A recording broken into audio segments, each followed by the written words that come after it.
Welcome, ladies and gentlemen, to the kickoff of the VEC X Shout charity tournament event. I am Swag on the desk, hosting with you, Amruz. How are you doing today? I'm doing great, Swag. This has been one of the most exciting days in my calendars. I mean, the fields are flooded, the soil is fertile, the famine is over, and the feast has begun. VEC is coming back for a whole new season of Valorant, and I cannot wait. Indeed, and what a way to kick it off with a charity tournament to start out. And we've got 20 teams to start it out with. I'm going to be very excited to delve into them a little bit once we get into that. But Amruz, I think we should talk a little bit more about the format because it's a new year, it's a new season. It's time to shed that pesky winter fur that everybody is happy to get off and start embracing the summer to come. And I mean, with that, we've got some new rules to go around. And I would like to pass it off to you if you'd like to cover a little bit of that. Gladly. VEC X Shout Tournament is going to consist of 20 teams split into four groups of five.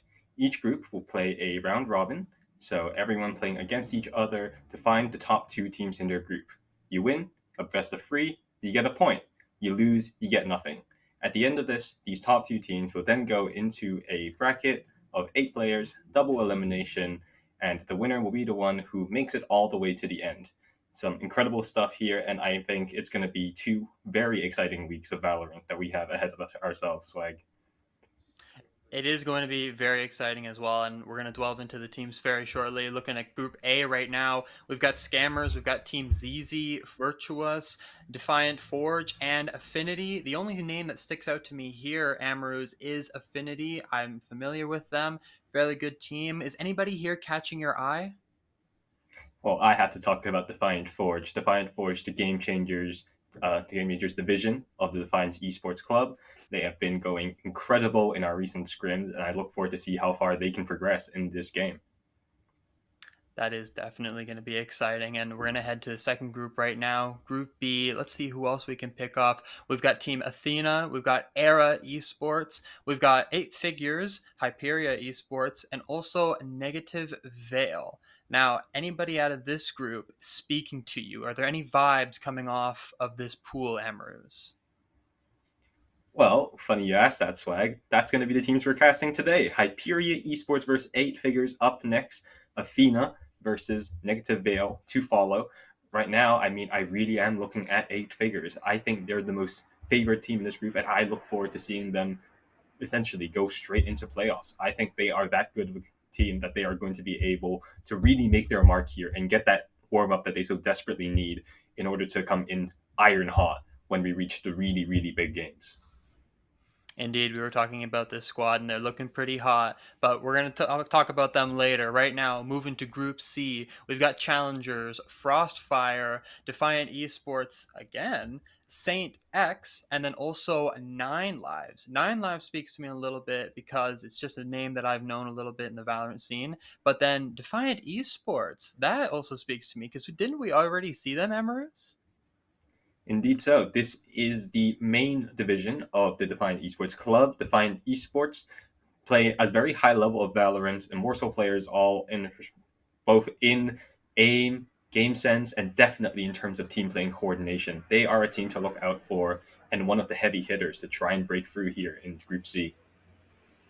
Yeah, I mean, so far from each group, we've seen a lot of heavy hitters, and this might be the one to turn the tides, as this might be a big pool. We've got Tickletown, we've got Team Metal, we've got Seamlessly Serene, we've got Negative Nexus, and HL Tory Esports. Now, I have to take this one away. I think the one team to look out for here has to be HL Tory Esports. I mean, we were talking a little bit off screen that this is essentially a tier two team here at this charity event just for charity. Just for charity. Yeah, but also keep your eye out on Tickletown, the last winners of the VEC circuit. They won over in December, and now they're coming back here looking to go even further, looking to extend out that streak. But in this group, truly a group of death, it's going to have to be taking a Herculean effort from them. And I'm really excited to see how this group's going to play out. Indeed, and this could be grim for some groups. As you mentioned, only two out of each of these four groups are going to be making it off to brackets, and that's going to be decided throughout the round robin as everybody gets familiar with each other, everybody gets to play each other, a familiar format just to have some fun with it, because that's what we're here for. We're here to have fun, we're here to support charity, but also at the end of the day, we're also here to just play some Valorant, Amaroos. Do you have to agree with me? I mean, Swag, you say we are here to have some fun, but these are ambitious players. These are players who are driven, hungry, and so the best way they know to have fun is to frag out in the server and bring home that W. So I'm ready to see some exciting competitive Valorant despite the charity logo being placed upon us here. The map picks that we have today for this group. So it is going to be Fracture coming up first, and Fracture is a really interesting map, a map that we haven't seen in the map pool for a while now. I believe the last time it was played was about a year and a half ago, but now teams starting to experiment a little bit more, not just inside of their own scrims, but we see it over in the most highest levels of play. VCTs recently started up, and we've seen some insane compositions over on Fracture. Gone are the days of Breach Sova. We've got new initiators coming through. EG's Reign of Terror has now come to an end, and I'm really excited to see what these teams have been cooking here. And I'm particularly looking at that Vise character. Something very interesting to think about, I think. I mean, yeah, I mean, with a new map and a new character to test it on, and actually not just one new character, two new characters. We've got Vise and we've also got Tejo to play around with. I mean, a new initiator to add to the roster could be interesting, but sadly, we aren't going to see any Tejo this time around, ladies and gentlemen. Tejo's banned for this tournament, so sorry to get your hopes up there, but expect him to see him in some future tournaments. Still an incredible character to note, but I think to talk about that Vise is definitely going to be troublesome when trying to enter onto sites or trying to work around them, as we're going to head to picks now for attacker defender. Looks to be on the attacker side, we've got Team Hyperia, and then on the defender's side, we've got 8 figures. And I mean, Amaroos, we haven't really gotten to talk a lot about each of these teams. I mean, we know the teams ourselves, we've talked about them off camera, but what can you tell me about each of these teams individually that we haven't already shared to the audience? Looking at it on paper, it does seem that 8 Figures is heavily favored in this game. A contenders team, they are on the brink of reaching a tier 2, being a tier 2 team, being able to go toe to toe with the big dogs and ascend up to those big leagues. On the other side, Hyperion, not quite there yet, but still, they have a few wild cards. Just recently, over the past week, they've added in 2 new players to their roster, Jasper and Ecuador. These 2 Ascendant players are going to add so much firepower to their team, and I think they're really much a wild card. No one's really known much about them. They completely revamped their roster over the past week, adding in insane firepower. That's a very risky gambit when you're going up a team as solid as that of 8 Figures. Yeah. Either Not way, only though, that, I mean, gonna to head into start a out the break. kickoff. Oh, yeah. Yeah. Yep, thank you. Either ways, Thank you. now, teams starting to get set up over on map 1, Fracture. Don't go anywhere, ladies and gentlemen, as we load into the map. It's 8 Figures versus Hyperion Esports, starting really soon.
Welcome back, ladies and gentlemen. After some small technical issues, not on our end, but just with connecting players to the lobby, we are here to kick it off. Hyperia Esports versus 8Figures. The David versus Goliath story here on Fracture. Let's get it underway.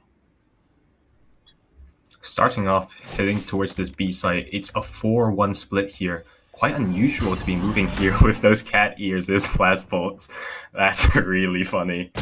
But now, aggressive pushing in through here now. That's first contact taken, and they've gotten all of tower with this. Indeed, now it looks like they're pushing up. We're seeing utility, a flash out. Ecuador's onto site, trying to find someone. Looks like a nade is popping out, but Korma is going to come on with 3. With Jake to follow up, Keith is now down, but Jake is going to finish it up, taking out Casper. A spectacular play out from Korma to get onto site to take 3 heads off the side of Hyperia. Beautifully done to start out the round with a win. Yeah, and it's just that small pause that you saw earlier on when they pushed in towards this arcade side, pushing through. Korma was in such a horrible position there. As in, so much utility being put on them, such high pressure, but no one really capitalized on it. Placed in such an awkward angle, they were able to isolate the fights, take them one by one, and they've made an absolute meal out of Hyperia Esports. It seems like Korma's planned for it now, and so has the rest of their team. They realize their plan, that they love to go for this B site, and Jake is stationed up, is going to find one. He tags one, but doesn't find the kill onto Ecuador. Still alive with 45 HP to his name. Now, going up top, with the rest of his team to follow and the spike in hand, can they find anybody? It looks like the team is going to have to back off and possibly play for a retake as Ecuador executes onto site.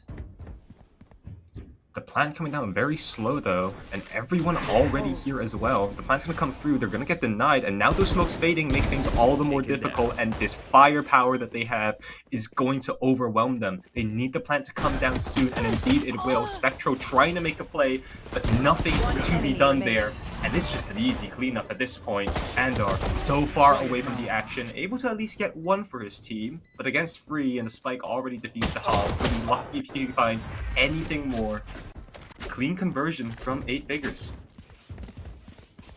Indeed, and taking 2 up early is really good for them. I mean, it's a great confidence booster as well to just say, first round, first day, first round robin match of the tournament, you're rolling so far. And I think this is something that Hyperia have got to come back from and got to stop, because if they start rolling too fast, it's going to get out of hand and they might get swamped. They've hit this B site 2 times now, but they still have faith in it. This time though, switching up the setup, it's going to be Spectro instead, over towards that arcade side, as the brunt of the force comes in here towards Tree. Korma is going to be crucial in denying this push if it does come through, but the weaponry so weak for 8Figures, they might just not be able to hold on to the site here. Yeah, Guardian in the hands of JCB might be the game changer if it can find anybody. An Aftershock out to try and deal some damage. Spoon now there to back up the rest of his teammates on B. And it looks like Jake is still questioning if they're going to go to A, which it looks like they might. They're shifting off slowly with the spike in hand in the breach. And I think they're just considering their options right now, checking all angles to figure out if anybody's on the back flank. But 8Figures are just staying strong and keeping to their positions right now. Caution here. And the thing is, Hyperia, they've never explored towards this A site, so now you're going to have to spend so much time re-clearing all this, not knowing the tendencies of 8Figures. They can't just have faith in it, they're going to have to run through all of this A main stuff, clearing it through and through.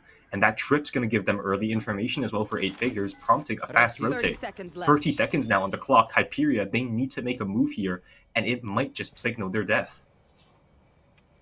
The recon bolt out from Andar. We'll start it soon once it goes off to try and figure out if anybody's there, but it looks like JCB is going to be the one to start it with the nade out, and now Spectral finds Keith, but Keith finds Spectral before, and now they're going to get onto site. Ecuador, Jasper taking 2 down on the side of 8 Affinity.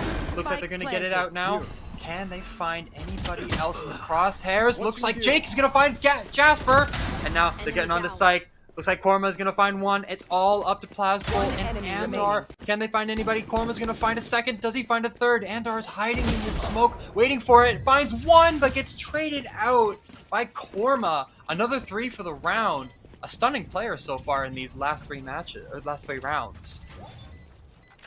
And that's very, very well played. Just the discipline that they went through. You saw that everything was backed up by utility, scaling up together. That was a great retake from 8 figures, despite the weaker weaponry. Jasper, this peak was a little bit greedy, spotting out everyone here, and despite getting flashed, they don't panic, they all spray together, and knowing the position of everyone, play this situation slowly and perfectly, keeping account of where every single player is. And that's a bonus round converted now, especially if that weak utility, you're starting to think this might get out of hand for Hyperion. Yeah, I mean, the games are just going to rack up one after the other, and they have to make a change. It looks like they are going to now, starting off heading towards the 8, where it looks like most of 8 figures are not playing heavy on the site, and they might give this to Hyperia to take, as it looks like Ecuador is on, Bucky in hand, going to try and find someone in this smoke. Looks like JCB is down. Can he find someone? No, he's just spraying. Gonna throw a nade down as the bomb is looking to go down very soon, but Jake is gonna find Spectral on the back. Now with the bomb down, time is ticking. Ecuador is found by Keith, and now this team is going to start to dismantle Hyperia. Looking for the next. Jake finds 1, Jake finds 2, looking to find a 3rd, and Spoon is going to finish off Casper. So far, 1, 2, 3, 4, all in the hands of 8 figures. And again, these 4-1 hits, they're starting to read into these tendencies right now, 8 figures. You saw that earlier on, even though Jake was over towards Dish, the push was coming through, held the ground, and Jake, well, he turned Spectral into a joke, managing to get that kill, and now, with ultimates online, looking to potentially capitalize even further. This is going to be a crucial swing round right now. Can 8 figures utilize their ult advantage, the faster ult cycle, to secure a 5th round and break Hyperia's economy once more? It's going to come down to the B site now, as once again, another 4-1 default coming through from Hyperia. This seems to be the bread and butter of their game, but they're gonna need to add a little extra sauce to it if they want to come through and break in on the scoreboard. I'm looking for Plasbolt, Rolling Thunder there. I think that could be the ult to stop this push from 8 figures, and it looks like Ecuador is going to lead the charge onto this B site yet again. Going to get out now, where Korma is just spraying through, trying to find anybody. A spray out from Ecuador, but he's flashed now. 2 members of Hyperia are now on the site, and the bomb is going down from Jasper.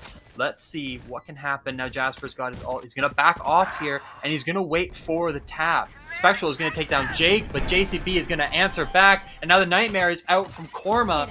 Can that give him the opportunity to execute on the site? It looks like JCB is going to find Ecuador with the bomb, actually. And now 3-4, the ult out from Brimstone. Can it find anybody? No, it cannot. Now they're going to have to keep backing up now as Korma takes on the defuse. Now the Molly out to try and find Korma. Korma's damaged. He is dead. But now it's all left up to Keith. Can he find anybody? No, Andar is going to find him and going to take their first round on the board. Well done for Hyperia. And what a round to take as well.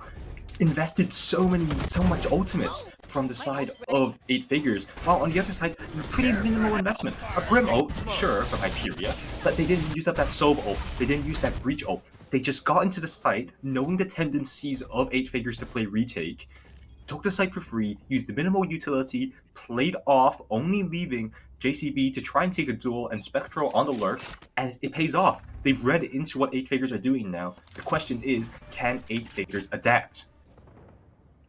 Yes, and they might have the ultimates to do it on the side of Hyperia unless 8 figures have the time to adapt. Korma might be the one to start it off, trying to find anybody on the side of Hyperia as they execute onto this B side again. Finds one, looking to find another, but Spoon is there to help. Now Spectre to take down one, Jasper to take down Korma, and now looks like they have control of site, and the bomb is going to down. A 3v3 scenario. They're starting to get onto the site, and now 8 figures have got to retake it. Aggressive with that op as well, making things all the more difficult. They're all bunched up towards this area of the map, and I think Hyperia are starting to be aware of that. That Brim Ollie coming out now, it's going to force duels, and JCB's position being spotted out here suggests the scaling is coming through. Spectral gonna be crucial in this moment here. That ult still available for Andar, so this round seems all but lost here. A miracle gonna be needed by Keith. He's gonna have to stick it. I don't think the time's there. enemy They don't remaining. know it just yet. It's a lost round, but no, the Sova's gone killed. Oh no, tragedy. And he's just gonna stick it. A red carpet given. Spectral gets the kills. What on earth just happened that round? I think we're going to need a replay to see that. I mean, Spectral played off of the site. I mean, getting on there perfectly to take out Spoon and then follow it up with Jasper taking down Korma. They had the spike down, and then looks like Spectral just tried to back up, played time here, because we see Jake did clear that angle with the operator, but didn't expect anybody to come from that angle. And then down to the last hair, Spectral was able to time it perfectly so that they weren't able to get the defuse. If there was a win percentage bar, it just flipped left, right, and left that game immediately. Absolutely down to the wire. So many mistakes, but everyone's still managing to capitalize off the opponents. And when the dust settles, Hyperia, that's 2 rounds in a row now. And they've got a lot of ults here, particularly looking at Spectral's one. Seems like they want to invest into this KJ ult, but that Breach Aftershock still hasn't been deployed. Could be big to breaking this. You should run. Keeping it in the back pocket just in case, but it looks like the Killjoy ult is going to pop down on B. Clear this space for Hyperia, give them the site to plant, and now it'll be all about the post plant, how they're going to play after that. But it looks like Plasbolt might have it on the target. He's going to try and get them with the Rolling Thunder from the underground. Looks like Spectral is going to find Korma. Now the plant down from Jasper. Looking to find anybody else to add to their list, being a little passive aggressive here. They're going to back off of site, and they're going to allow 8 Figures to take this and play for the post plan. Costly there to use 2 ultimates, and now they're not going to have that breach ult for this retake coming through. On the bright side, at the very least, they're secure. They're all going to be coming through from this side. The bad news, they've let them break through now. They're all over the site, and now it's going to come through the utility drain necessary. And look at how many things are on the bomb. The time ticking so low, and the fight just not there. 8 Figures not able to capitalize off their gains, and Hyperia, we're now 1 round away from tying it up. The cat here's must be a good luck charm, I have to say. I mean, Hyperia are coming back in this from the 4-game deficit, now only 1 game away from tying it up in the first half of this round. And now I think they're starting to use their utility a little bit more. I mean, we saw it. They kind of led 8 Figures into a pinch position from both sides of the B site, and then were just able to unfold as they started to flood onto the area. 8 Figures still isn't reading that Hyperia really likes to go for these 4-1 hits, overcommitting players over onto one side, but what matters an overcommit if Jake's gonna get you that first kill? Teleport straight away, and seeing so many players is gonna give them the information they need.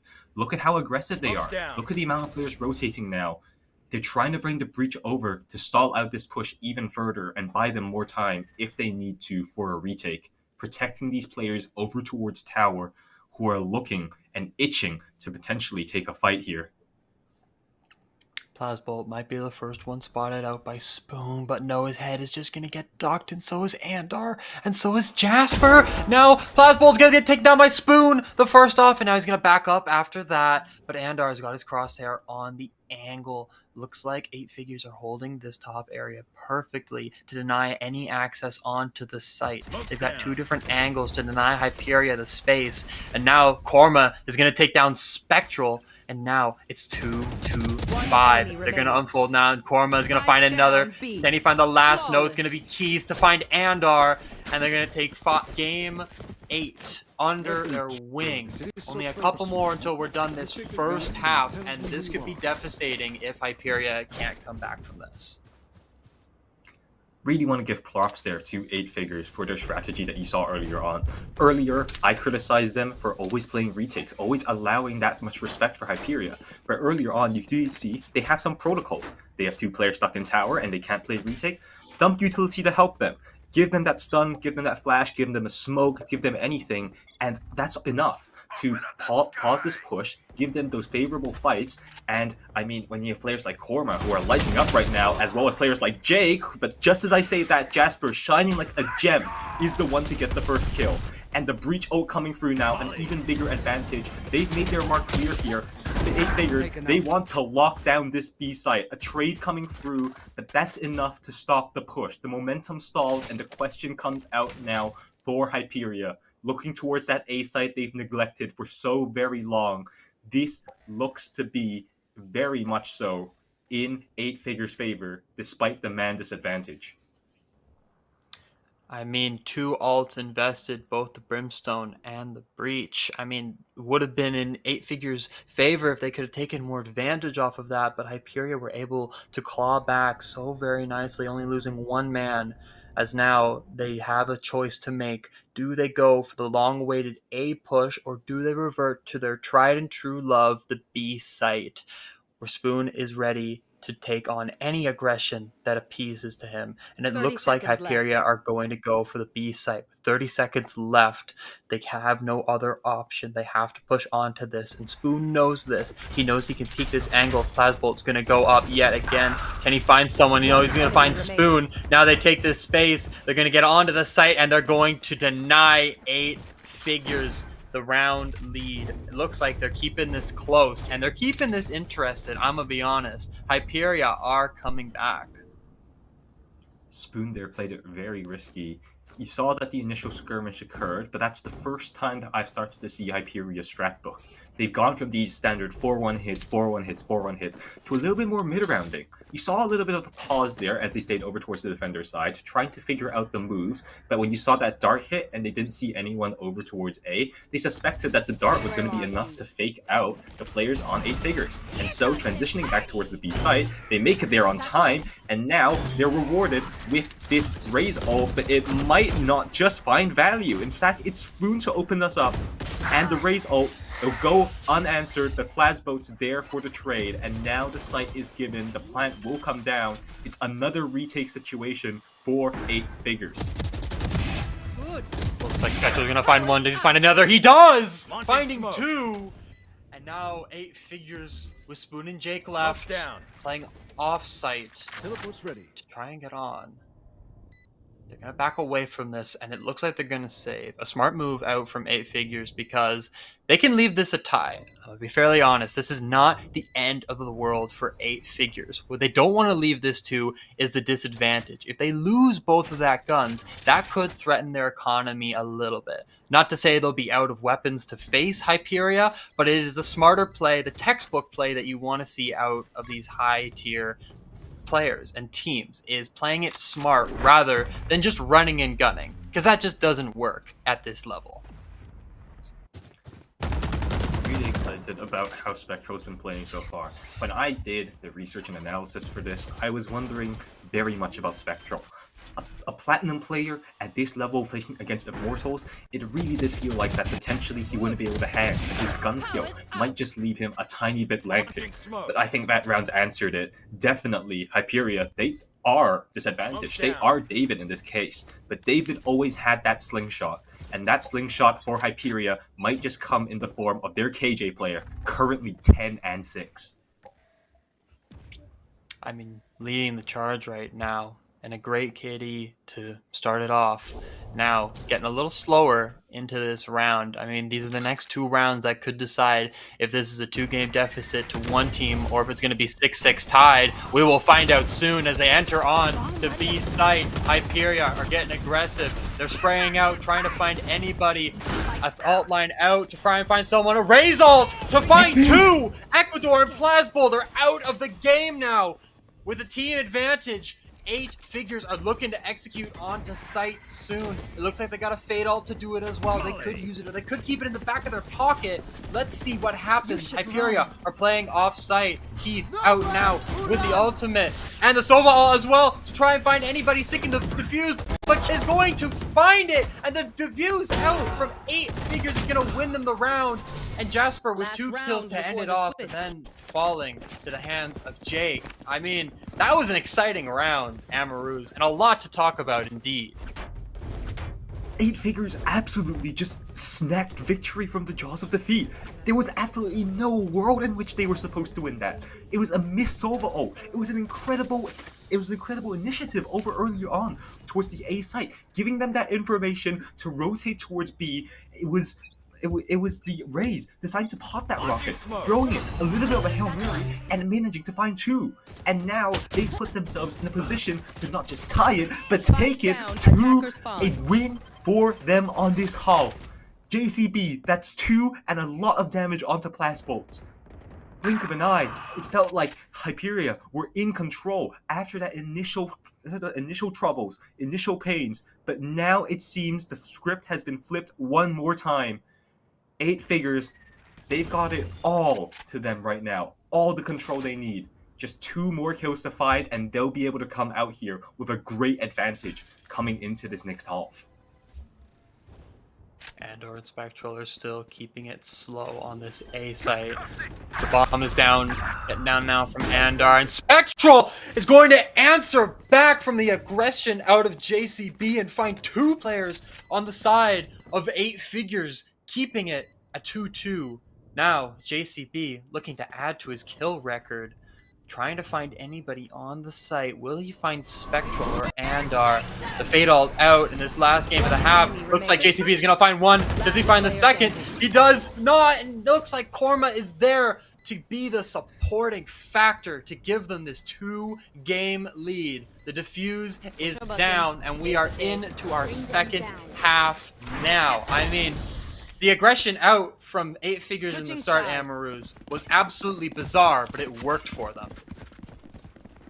Yeah, and not just that, the aggression from Spectral to even bring them back into the match. JCB, that was an insane set play from them, and I think that's something that you're starting to see Contenders players do a lot more. They have those set plays, they're reading from what Tier 1 players are doing, and that's what we call strategy. On the flip side, you have players we have quality. From that of Hyperia. Jasper decided to go through, Spectral rather, going through, grabbing 2, and he's able to bring it back to a potential win there for Hyperia. And that's why we've ended at this scoreline, 7-5, both teams, potentially in a little bit of a deadlock, but looking to make their mark on the second half. But before we get to that second half, a small break is in order. Ladies and gentlemen, do not go anywhere. We'll catch you on the flip side.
We are back to the game, ladies and gentlemen. The stop is no longer. Our break is over. 3 minutes to grab your popcorn, to grab your smoothies, and we are back into the action where we left off.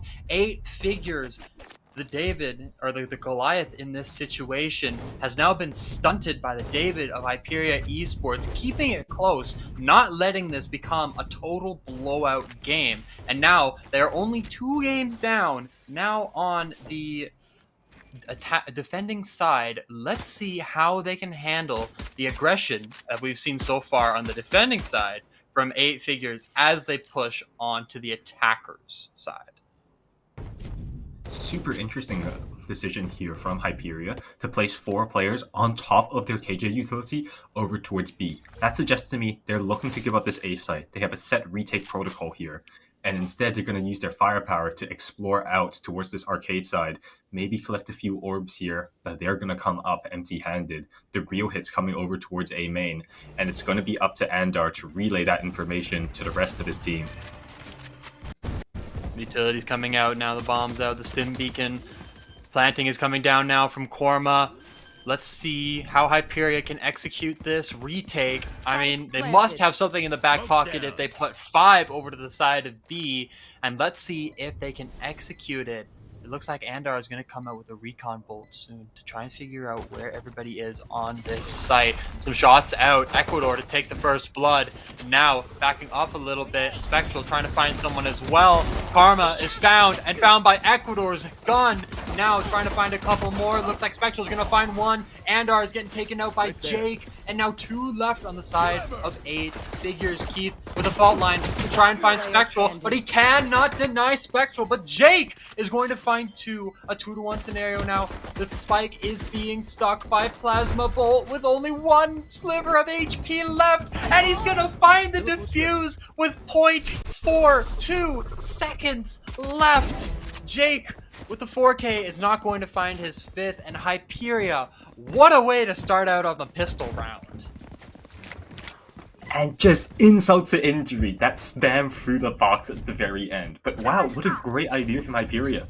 I really thought, I mean, we said earlier on, they pushed over towards B. They definitely had a strategy here, and I think they managed to catch 8 figures there by surprise. Too much utility being invested there from 8 figures to try and get into the site. They didn't have enough to hold the A site, which in of itself is already a very difficult task. Couple onto that the insane amount of utility that Hyperia had stalled up, and that's led them to a very good chance here of making a very strong argument to tying us up and making this just as competitive. Now, though, going to have to deal with transitioning this. The second part of the plan, the easy part of the plan, how do they deal with these pistols? It looks like they're going to be pulling a fake here from 8 figures, teasing the side of A as Andar was relaying some information out to the rest of his team. But it looks like Jasper might suspect and might sniff out this play from 8 figures as they're moving slowly as a pack with only Jake on the defender spawn side to try and find anybody. But there's a lot of Killjoy utility out there. Can they get through it all, and can they get through Jasper? And now Plasbolt, who started to smell the same scent as the rest of the team as utility starts to drop down. 2 fault lines out. A flash now, and Spectral's going to find one, looking to find another, but Korma is there to take him out for the trade. Now Plasbolt trying to find someone. Keith is taking down Jasper now. The man advantage in the hands of 8 figures, and the plant down from Korma. Now, let's see if Hyper have a great retake strategy for B as they did on the A site. A little bit of a taste of their own medicine there. That's exactly the type of place that they've been doing, but now they have to deal with it, and they have an answer. That's a great shot dart there from Anders, going to give them that opening, and now Jake's position's involved. They're trying to get all these kills, but Spoon here might just be the dagger accounted for. That's Ecuador trying to get the kill, but too many angles to watch. He will fall, and it's all down to Ander. He can't do it, and just when I said it was supposed to be easy, no one ever said it was going to be this hard. 8 figures making their money's worth of that round, a 50 and 8 to boot. I do love how they adapted to Hyperia's strategy. We saw that Andar backed off to try and play really reactively to the strategy that Eight Figures pulled out. And the strategy was suspected that they would go for the A site. And relaying that information, Hyperia were reacting so quickly to push onto that site, but then they left it open a little bit to allow Eight Figures just to sneak under their boot and get onto the B site and take that last round. Now, let's see how they can open up this next round. Looks like they're going to be playing a little bit more proactively here, exploring their options, trying to find any heads they can take off early. Same positions here, though, from Hyperia. They haven't moved at the very least, and you might start to suspect something here if you are F8. Spectral, he's on know it yet, but he's already been caught out in a terrible position, but the flank comes in time, getting them a small kill, but still surely not enough to change the tide, and now Spectral, if he ever felt lonely, surely now he realizes the weight being placed on his shoulders. Right click, it's good for one, but his teammate falling too, means he's got limited time to live. Going for that rotate, he's just looking to get anything or everything here. This spray through the smoke, if he decides to do it, could be everything. Looks like he might decide to save here or no. Find someone on the rotate out as this fight is going to diffuse. He's going to take this underpass now to try and find someone on the other side, which might be JCB, unless he finds him first, and he does! And Spectral is shot out of the sky. Now, Eight Figures are 3 games ahead. Only 4 more from taking this first game of this best of 6. And you have to wonder for FA, because it has felt like Hyperia have been playing these exact same positions. This is the exact same setup, the exact same players on the exact same site, playing the exact same guns, exact same utility. And so you're starting to think in a team like Hyperia, have they read into this? They didn't read into those 4-1 hits earlier on by Hyperia that cost them dearly. Now it's looking like they're starting to suspect what's going to happen here, and it's aggressive out first. Pushing through. That's a great kill there, Spectro, and that removes the ult here. They might be in a little bit of trouble now, FA. Yes, they're teasing this site yet again. I'm not 100% convinced yet that they're going to push onto this, but Hyperia has got a flank around, but Keith is going to find one, and Andor is there to respond. And now it looks like Eight Figures is trapped in this scenario. They've only got one way out of the 3, and Spoon is going to be the one to take it to meet up with Jake now. But it looks like there's still one left back. Can Keith find Andor and Plasbolt? Plasbolt's in this corner. It looks like he suspects him. He's going to swing onto this now, and he's going to find Plasbolt, looking to find Andor as well. Is he going to swing this as the rest of the team is still hankering towards B? Spectral going to explore his options, but is caught on the wire by Spoon. An unfortunate turn of events, as now it looks like Eight Figures are going to move towards this A site, beelining it to plant the bomb with only 20 seconds left. It's gonna have to come down to Anders here. He has to make the play, but already smoked off. Aggressive, it's individual swings, but Jake wins out the fight, and that is a free sight for them. Jasper, so far removed from the action. 22 health, you really have to doubt if this is doable.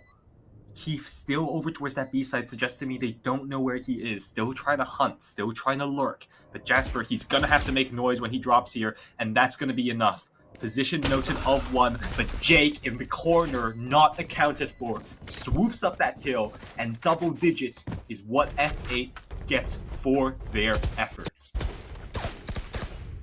I mean, we've seen this, a couple times right now out from Team Hyperia. They like to explore their options. They're a very ballsy team. They will go in the backline of the opponents and just take as much space as they can. They'll find anybody that they can on trying to aggress onto a site or trying to rotate to another site, and that has worked for them a couple rounds. But Amaruz, we've seen in the last 2 rounds that it hasn't been working for them. It seems like they've been caught off guard, or at least they haven't been able to capitalize on pinching Eight Figures where they lie, because they've just been able to out-aim them and out-swing them. Yeah, and it's also really felt like they haven't really got the idea of the mid-round call, not really understanding where 8Figures are on the map. You see a lot of times that Spectral over towards tower is always getting caught out on his own. No teammates to support him. And that worked out fine for the side of 8Figures because they had some utility to help. They had that breach aftershock.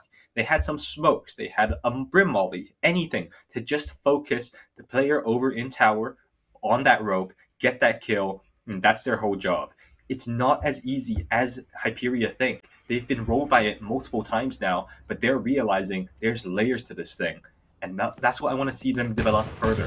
First of all, if they could just learn when to play the retake, learn how to adapt over towards the mid round. And secondly, if they can continue to get these big frags on aggressive moments like this, utility used and they firmly taking control of tree now, but that's enough to cite a response now from F8. Exploring out on their side of the map, they're going to realize all that utility being invested towards tree might leave arcade open. It might leave dish open, and now they've gone exploring. Yes, and I think 8Figures have started to catch on to this, adapting to the playstyle of Hyperia, because we saw they were moving on the backside of the B site, and now it looks like they're still there. But Hyperia have taken a weird gamble with this, investing majority of their team over to the A site in the hopes that someone will make some noise around there, but no noise out yet. No first blood has been taken. 50 seconds left in the round. They're going to have to make a choice soon. Looks like the bird is out from Andar. Can he find anybody? Spoons and JCB are going to hide in this corner, not get caught out. And right now it looks like they're going to be looking to pinch towards this B if they decide to go for it. I mean, 30 seconds left. What other option do you have? The ult out, Rolling Thunder onto the site. Looks like they're going to try and find a couple. The ult out as well. JCB is going to find one. Jake's going to find another onto Jasper. And now 2 down for the side of Hyperia. They have the site. Spoon is going to be planting with Andar. Looking to get the recon bolt, looking to damage him. Looks like he's a little hit now, but he's still alive and he's still in this game. The 3-5 advantage in the hands of 8Figures. Can Hyperia pull back? Just have to go through the smoke. They don't have any information, but a little bit of miscommunication there, as Andar not peeking with the rest of his team. That's a free trade, and now forced to swing, unfortunately going through into that breach stun. But I mean, Swag, that round really was won from the beginning. You saw the ideas there from Hyperia. Knowing the amount of ultimates they have and the gun disadvantage, they decided to go for a risky play. Try and get a big pick out. Try your luck. Maybe you get the fade, maybe you get the breach. Getting a big kill like that would have given them a fighting chance. But 8Figures played that well, learned that that was potentially something on the cards, and so decided to go very passive in. And managing to bait out that gambit coming out from Hyperia, not able to get a kill, they just used that ultimate advantage to steamroll their way in here. And now Ecuador trying to recreate the play, trying to find something. A bit of sunk cost though, unable to find much, but at least the information's giving to this team, and they're all beeline towards defending this A site. Face your fear! Come out soon. It is from Korma. Now going to take this space. JCB. Here comes the party, ladies and gentlemen. Can it find anybody? A blank in the dark cannot find any kills. And now Spoons is going to drop the spike. I mean, we've seen this Hyperia squad come back from an A plant before. Can they do it now? Looks like Jasper's going to try and find one, but Jake is going to take down 2. And now with the man advantage and 18 health left on Andar, can he find anybody to trade himself out before he loses his life? JCB gonna find one. Keith and Jake to follow them up, and now they're on game point to take this first out of the best of 3. And I mean, I think 8Figures, they've gotten 8 cents for this Hyperia group. I mean, they're just able to sniff out every single play that comes their way. They know they're going to play aggressive B, and they know they're going to leave one man out to this A site. It is a masterclass out from 8Figures so far in these last couple games. Yeah, reading into the tendencies of Hyperia to always push aggressive over towards some area of the map, just reading into that, going the opposite side.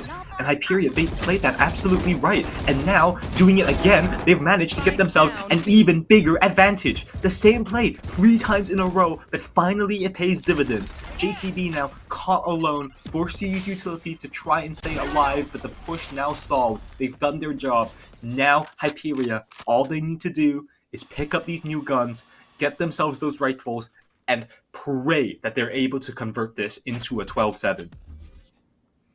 Keith is going to grab this bomb now as Hyperia has it in sights. Can he pick it up from the smoke? It doesn't look like it. Jasper and Ecuador are pushing up there, but JCB is in the down, and he's going to find one, and now Spoon is going to answer back and find the second, and now it looks like Keith is going to pick up the bomb. Exploring their options yet again, Hyperia are going to try and figure out where this team went. Do they suspect that Keith is still around this corner and he's going to find Plasbolt if he doesn't swing over the right? No, the timing. Keith isn't going to find Plasbolt, and they just go their separate ways as the round continues. 30 seconds left, backing off of this B site now, looking on 30 towards seconds to left. A site. They're going to have to beeline it soon because they've only got 30 seconds left, and they've got Killjoy utility to get through. Spectral, he's been a little bit of a quiet note now, but hopefully he can sing loud and proud as this last round goes before they can end it out. So much utility to consider as well. 10 That seconds Sova left. ult could just be the difference maker here if Andor Deals decide to pop it. But instead, they're going to play this slow. Going to play for the retake, and that's so much information being invested right now. And that's a great kill to find, but JCB still managed to stay alive. Never mind. Shut down by Andor, and Spoon's position not quite known. 2v1, and they're going in alone. Spoon might just be able to capitalize on this, playing such an aggressive off angle, just barely spotting out the brim, and now swings, going for the fight. Spoon wins it out. Defenders win. 13-6. What a way to shut us down. And F8 take Fracture. Wow. Well played. Well played. I mean, what else can you say? They played it very well, and we saw in those first couple rounds, like, it was really close. Like, we were thinking it was going to be a total shutout, and it looked like a little bit of that David and Goliath story did come to fruition. I mean, maybe not in the first half, but definitely in the second half. We saw 8 Figures adapting to the play style that Hyperia were bringing to the table. They identified that they were playing aggressive every single round on that B site, and as you said, like, 1 out of 3 times it worked for them. But in a game like this, in a tournament like so, and against players like 8 Figures, you can't bet on that 1 in 3 chance every single time. You have to have a well strategized and well planned out execute and plan at all going into a match like so. Completely agree. And I mean, some things that we started to see there over towards the end was really just FA coming into form. I felt that a great part of FA's strength compared to that of Hyperia was that of their mid-rounding, their ability to adapt on the fly, their util usage, and their scaling. And it really just came to fruition over towards the attack side, when they were the ones in control of the momentum, when they were the ones responding to the threats being posed by Hyperia over towards the beginnings of the round. And all that, I think, culminated in an absolute tsunami that really Hyperia didn't have an answer to. And it's something that they're really going to have to work on, making those split decisions. That's right, ladies and gentlemen. Map 2 that we're going to be going to is split. Don't go anywhere. 1-0 up. It seems that Goliath is going to be in control, but can David strike back? Can he use that trusty slingshot to tie us back and force a map 3? That and more to be found out on Split in just a moment. See y'all in a bit.